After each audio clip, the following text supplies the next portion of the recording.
أشهد أن لا إله إلا الله.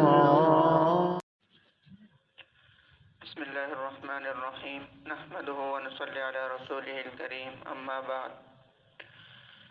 اچھے کاموں میں پیش قدمی کرنے اور انہیں رواج دینے کی ترغیب، اور برے کاموں میں پیش قدمی کرنے اور ان کو رواج دینے پر وعید، یہ حدیث ان باب میں ہے۔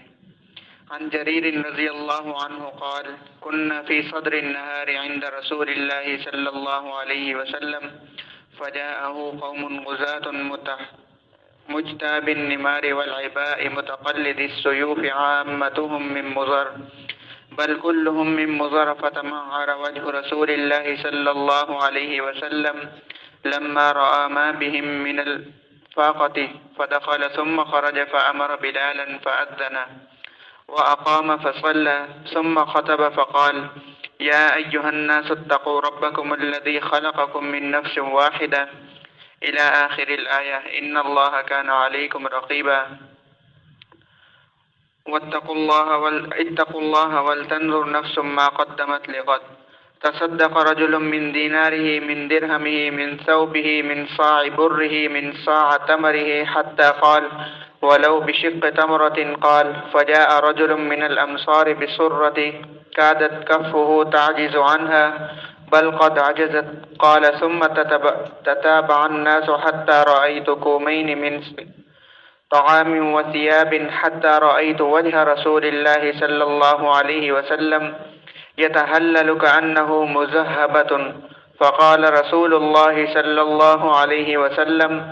من سن في الإسلام سنة حسنة فله أجرها وأجر من عمل بها من بعده من غير أن ينقص من أجورهم شيء ومن سن في الإسلام سنة سيئة كان عليه وزرها ووزر من عمل بها من غير أن ينقص من أوزارهم شيء۔ حضرت جریر ابن عبداللہ رضی اللہ عنہ سے روایت ہے کہ ہم ایک دن صبح کے وقت نبی کریم صلی اللہ علیہ وسلم کی خدمت میں حاضر تھے۔ آپ کے پاس کچھ لوگ آئے جن کے بدن تقریباً ننگے تھے، جو دھاری دار اون کے کپڑے یعنی ٹاٹ کے کمبل گردنوں میں ڈالے ہوئے تھے اور تلواروں کو شانوں پر لٹکائے ہوئے تھے۔ وہ اکثر یا سبھی قبیلہ مضر کے تھے۔ آپ نے ان کے فاقہ زدہ حال کو دیکھا تو آپ صلی اللہ علیہ وسلم کے چہرے انور کا رنگ بدل گیا۔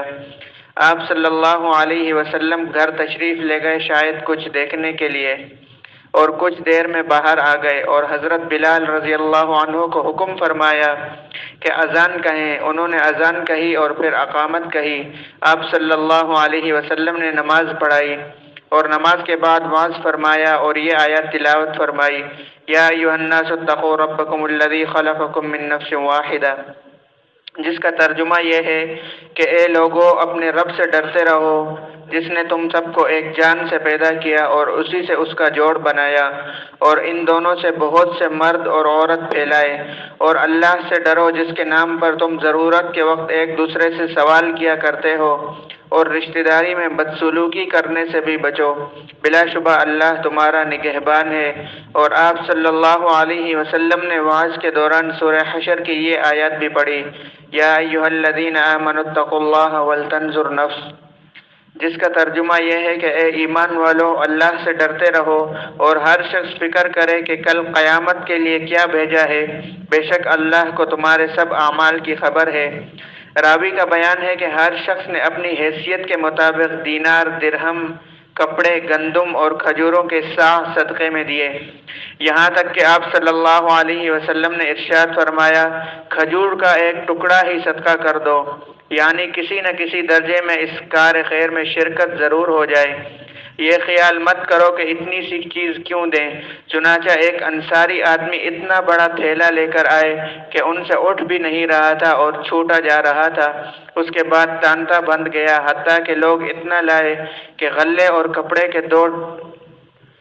ڈھیر میں نے دیکھے، اور میں نے دیکھا کہ نبی کریم صلی اللہ علیہ وسلم کا چہرہ انور خوشی سے چمک رہا تھا۔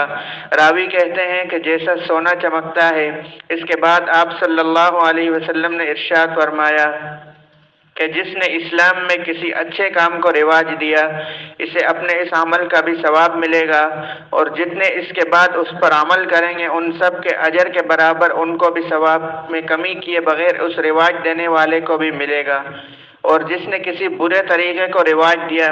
اسے اپنے اس عمل کا بھی گناہ ہوگا، اور جتنے لوگ بعد میں اس میں مبتلا ہوں گے اس کے برابر اسے بھی گناہ ہوگا، اور ان لوگوں کے گناہوں میں کوئی کمی نہ ہوگی۔ بھلے کاموں میں پیش قدمی کرنا تاکہ بعد میں آنے والے ان کو کرنے والے بن جائیں، اس میں ایک تو پیش قدمی کرنے اور عمل خیر کا مستقل ثواب، اور جتنے اس کو کریں گے ان سب کے عمل کا ثواب بھی اس پہل کرنے والے کو ملے گا۔ مبارک ہیں وہ لوگ جو امت میں بھلائیوں کو رواج دینے والے ہیں، اور اس کے برعکس برائی کے کاموں میں پہل کرنا اور نئی نئی رسومات عوام میں پھیلانا، اس میں دوہرا گناہ ہے۔ اللہ ہم سب کی حفاظت فرمائے۔ وعن ابن مسعود رضی اللہ عنہ ان النبی صلی اللہ علیہ وسلم قال ليس من نفس تقتل ظلما الا كان على ابن آدم الاول كفل من دمها لانه اول من سن القتل۔ حضرت ابن مسعود رضی اللہ عنہ سے روایت ہے کہ نبی کریم صلی اللہ علیہ وسلم نے ارشاد فرمایا کہ ازروع ظلم جو خون بھی کیا جاتا ہے آدم کے پہلے بیٹے پر اس کا ایک حصہ خون ہوتا ہے، اس لیے کہ وہی پہلا شخص ہے جس نے قتل کا طریقہ ایجاد کیا، یعنی جو کوئی کسی کو قتل کرتا ہے جتنا گناہ اس پر لکھا جاتا ہے اتنا ہی قابیل پر جو آدم علیہ السلام کا بیٹا ہے، کیونکہ اس نے سب سے پہلے اپنے بھائی حابیل کو مارا تھا۔ وعن واصلة بن الأسقع رضي الله عنه عن النبي صلى الله عليه وسلم قال من سن سنة حسنة فله أجرها ما عمل بها في حياته وبعد مماته حتى تترك، ومن سن سنة سيئة فعليه اسمها حتى تترك، ومن مات مرابطا جرى عليه عمل المرابط حتى يبعث يوم القيامة۔ حضرت واصلہ ابن اسقع رضی اللہ عنہ سے روایت ہے کہ نبی کریم صلی اللہ علیہ وسلم نے ارشاد فرمایا کہ جس نے اسلام میں کسی اچھے کام کو رواج دیا تو جب تک اس پر عمل کیا جائے گا، خواہ اس کی زندگی میں ہو یا اس کے مرنے کے بعد، اس کو ثواب ملتا رہے گا یہاں تک کہ اس عمل کو چھوڑ دیا جائے، اور جس نے کسی برے کام کو رواج دیا تو اس کو گناہ اس کو ملتا رہے گا یہاں تک کہ اس کو چھوڑ دیا جائے، اور جو شخص جہاد میں سرحد کی حفاظت کرتے ہوئے اللہ کے راستے میں پہرا دیتے ہوئے مر گیا تو قیامت تک اس کا عمل جاری رہے گا، یعنی اس کو ثواب قیامت قائم ہونے تک بھی ملتا رہے گا۔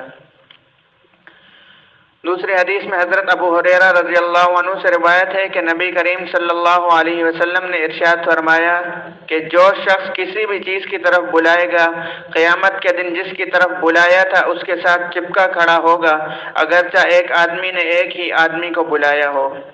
مطلب یہ ہے کہ دنیا میں جس شخص نے کسی کو خیر کی دعوت دی یا نیکی کی دعوت دی یا کسی برائی یا شر کی دعوت دی تو وہ اپنی اس دعوت کے ساتھ قیامت کے دن چپکا کھڑا ہوگا۔ خیر کی دعوت اور بھلائی والے کو اس کی دعوت کا ثواب اور انعامات دیے جائیں گے، اور برائی کی دعوت دینے والے کو